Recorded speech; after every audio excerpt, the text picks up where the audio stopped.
ইনাদের কাছে ধর্ষণের মতো অপরাধেরও প্রকারভেদ আছে। কেমন? মুসলিম ধর্ষণ, হিন্দু ধর্ষণ, বৌদ্ধ ধর্ষণ, জৈন ধর্ষণ, গুজরাটি ধর্ষণ, বিহারি ধর্ষণ, বাঙালি ধর্ষণ। আমি ধর্ষণের কথাই বলছি, আপনারা যেন দর্শন ভাববেন না। কিন্তু এটাই সিপিএম এর বা বামপন্থীদের আসল দর্শন। নমস্কার, এলিট পলিটিক্স চ্যানেলে আপনাদেরকে স্বাগত জানাচ্ছি। আপনাদের সঙ্গে রয়েছি আমি বিশ্বজিৎ।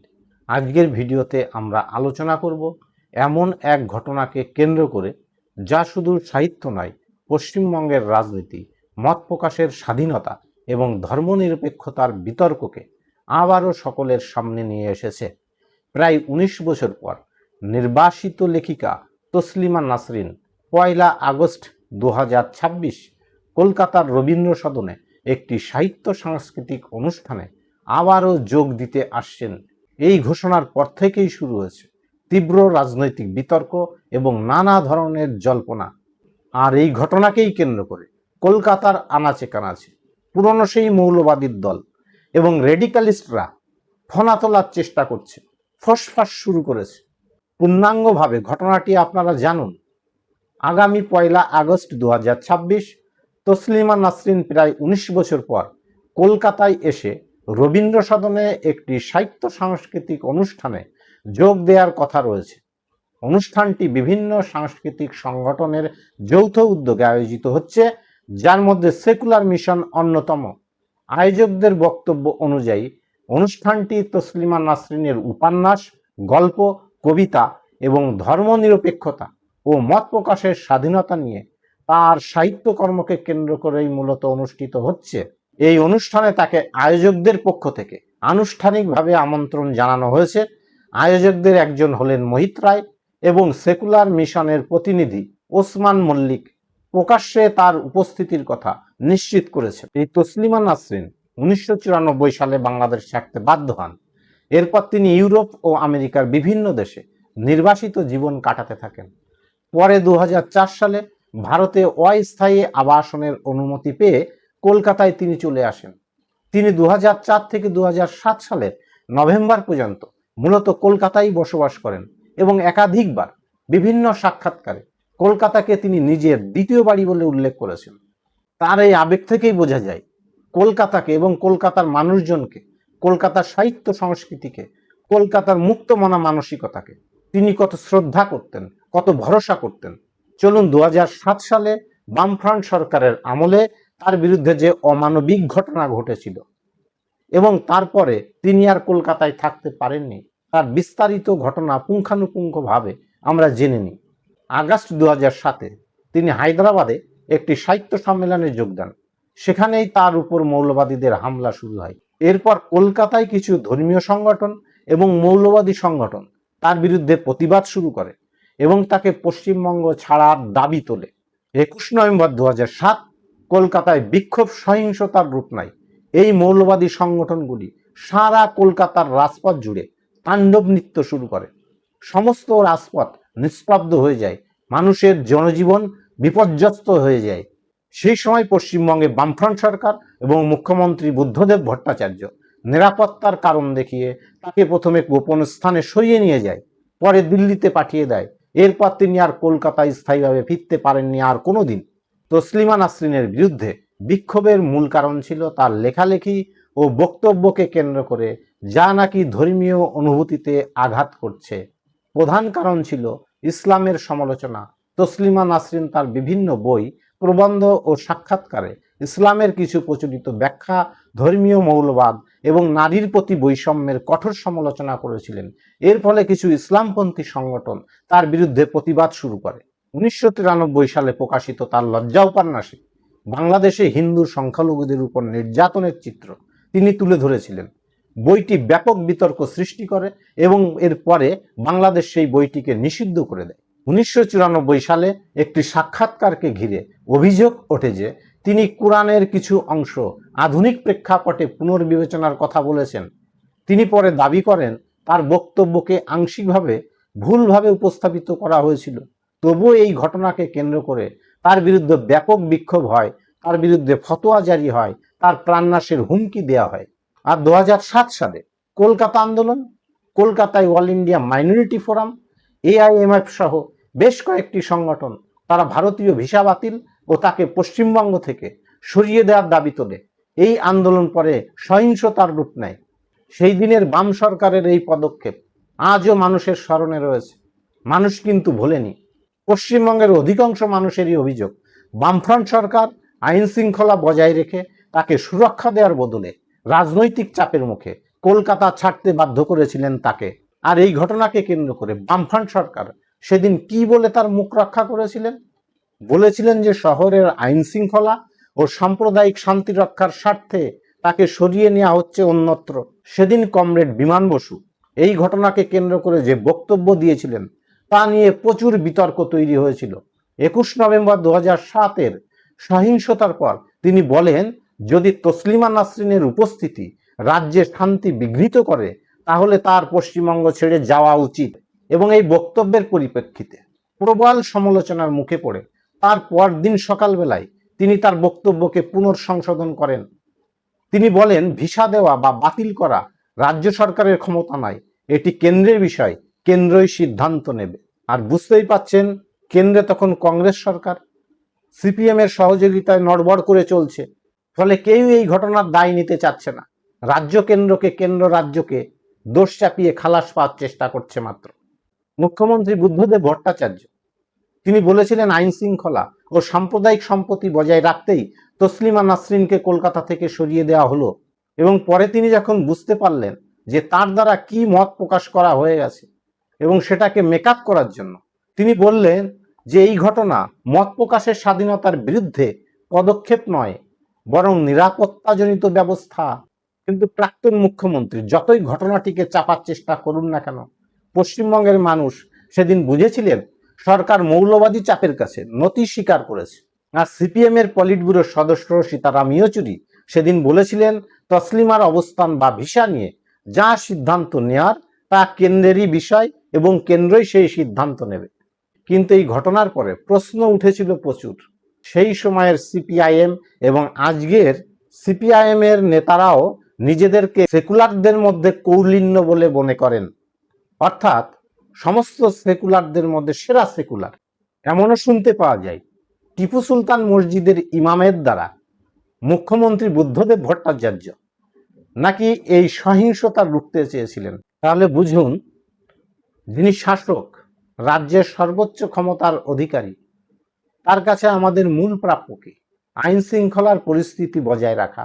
তিনি যখন কলকাতার টিপু সুলতান মসজিদের ইমামের দ্বারা এই সহিংসতাকে রুখতে চেয়েছে, তখন তার ভূমিকা নিয়েই প্রশ্ন ওঠা উচিত এবং উঠেছিল।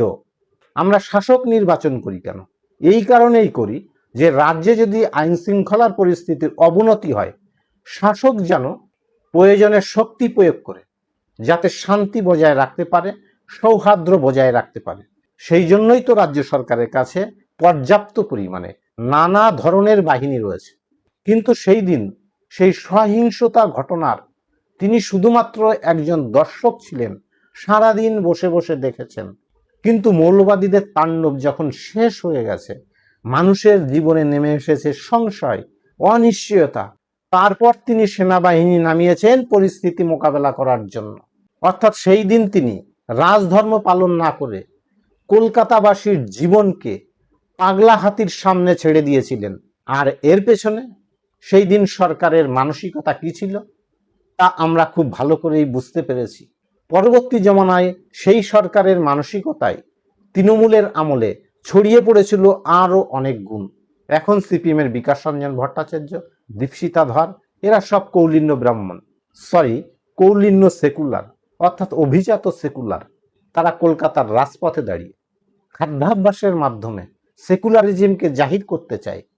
আর তখনই মানুষের মধ্যে প্রশ্ন জাগে, এই সিপিএম এর সেকুলারিজমের মতো দ্বিচারিতা আর দ্বিতীয় পৃথিবীতে কোনোটি নেই। তাদের সেকুলারিজমের ধারণা ক্লাসিফাইড, সাজেস্টিভ, অর্থাৎ কোনো কোনো বিশেষ ক্ষেত্রে তারা সেকুলার। এবং আমরা বিভিন্ন সময় দেখেছি তাদের প্রতিবাদও সাজেস্টিভ, তাদের প্রতিবাদও ক্লাসিফাইড। কোন বিষয়ে সেকুলার হলে রাজনৈতিক মাইলেজ পাওয়া যাবে তা এনাদের থেকে আর কেউ ভালো বোঝেন না। এনাদের কাছে ধর্ষণের মতো অপরাধেরও প্রকারভেদ আছে। কেমন মুসলিম ধর্ষণ, হিন্দু ধর্ষণ, বৌদ্ধ ধর্ষণ, জৈন ধর্ষণ, গুজরাটি ধর্ষণ, বিহারি ধর্ষণ, বাঙালি ধর্ষণ। আমি ধর্ষণের কথাই বলছি, আপনারা যেন দর্শন ভাববেন না। কিন্তু এটাই সিপিএম এর বা বামপন্থীদের আসল দর্শন। সেদিন আপনারা কলকাতা থেকে শুধুমাত্র তসলিমা নাসরিনকে তাড়াননি, তাকে বিতাড়ন করেননি। আমাদেরও ধর্মনিরপেক্ষতা, আমাদেরও মত প্রকাশের স্বাধীনতার সঙ্গে আপনারা খেলা করেছেন। আজকে বলুন তো, আপনারা তো নিজেদেরকে সেকুলার বলে প্রচার করছেন, বিজেপিকে দিনে 10 বার বলছেন তারা মৌলবাদী সংগঠন, তারা হিন্দুত্ববাদী সংগঠন, কিন্তু মানুষকে বোকা ভাববেন না। মানুষ কিন্তু সব বোঝে, পর্যবেক্ষণ করে। আপনারা দিনে 10 বার উঠতে বসতে রামের পিণ্ডি চটকাচ্ছেন, কই তাতে তো আপনাদেরকে দেশ ছেড়ে অন্য দেশে দেশান্তরিত হতে হচ্ছে না। এটাই প্রকৃত সেকুলারিজম, যে এখানে সমালোচনা করা যায়, সে সমালোচনার বিষয় যা কিছু হতে পারে সেটাকে মেনে নিতে শিখুন, এবং যারা মেনে নিতে পারছেন না তাদেরকে উপযুক্ত শিক্ষা দিন। আমার তো মনে হয় এই মৌলবাদী সংগঠনগুলি ব্যতীত ওই সম্প্রদায়ের প্রচুর সংখ্যক মানুষ যারা ধর্মান্ধতা থেকে বেরোতে চায়, কিন্তু যখনই তারা চেষ্টা করে তখনই আপনারা ধর্মের আফিম তাদেরকে এমনভাবে খাইয়ে দেন এবং নিজেরা সেকুলার সেজে ধ্যান ধ্যান করে নাচতে থাকেন। 2007 সালের ঘটনায় একজন সিপিএম নেতার নাম পাওয়া যাবে না যিনি তসলিমা নাসরিনের এই স্বাধীন মত প্রকাশের ঘটনাকে সমর্থন করেছিলেন। আপনারা দিনে 10 বার উঠতে বসতে, খেতে পড়তে, ঘুমোতে, যখন খুশি তখন আপনারা রামের পিণ্ডি চটকান। রাম নাকি উত্তর এবং মধ্যপ্রদেশের দেবতা, কিন্তু মনে রাখবেন আপনি এবং আমি যেই মারা যায় না কেন আপনার পেছনে এই রাম নাম নেওয়া হবেই। আপনি একা সেকুলার নয়, রাজ্যের অনেক বড় বড় সেকুলার আছে, তারা প্রকৃত সেকুলার। আপনাদের কেন মনে হয় যত বৈজ্ঞানিক চেতনা আপনাদের মস্তিষ্কেই আছে, আমাদের মধ্যে নেই, অন্য কারোর মধ্যে নেই? সমালোচনাকে আমরা গ্রহণ করতে শিখেছি, যারা গ্রহণ করতে পারছে না তাদেরকে উপযুক্ত পথ দেখান, তাদেরকে গুমরা করবেন না। আমিও চাই রাজধর্ম এবং ধর্ম আলাদা হোক, প্রশাসন এবং ধর্ম আলাদা থাকুক, কিন্তু আপনারা কোনোদিন এই কাজটি করতে দেননি। আমাদের রামায়ণ একটি আদি মহাকাব্য, যার বিস্তার ত্রিভুবন প্রসারী। এই রামায়ণের সঙ্গে হাজার হাজার ভারতবাসীর আবেগ জড়িত আছে, সেখানে আপনারা আঘাত করছেন। কই তখন তো আপনাদেরকে কেউ দেশান্তরের কথা বলছে না। গণতান্ত্রিক দেশে এটাই হওয়া উচিত। এই রামায়ণকে অনুসরণ করেই তো মধুসূদন দত্ত মেঘনাদ কাব্য লিখেছিলেন, যেখানে তিনি রামকে ভিলেন বানিয়েছিলেন, রাবণকে বানিয়েছিলেন হিরো। কই সেই মধুসূদন দত্তকে আমরা তো দেশান্তর করিনি। আজকে মধুসূদন দত্তের সেই মেঘনাদ বধ কাব্য আমাদের রাজ্যের সমস্ত স্বনামধন্য বিশ্ববিদ্যালয়ে পড়ানো হয়, ফলে আমরা নিজ ধর্মের সমালোচনাকে মেনে নিয়েছি। আর একটা ধর্ম যখন বারংবার সমালোচিত হবে তখনই সেই ধর্মটি প্রগতি পথগামী হবে।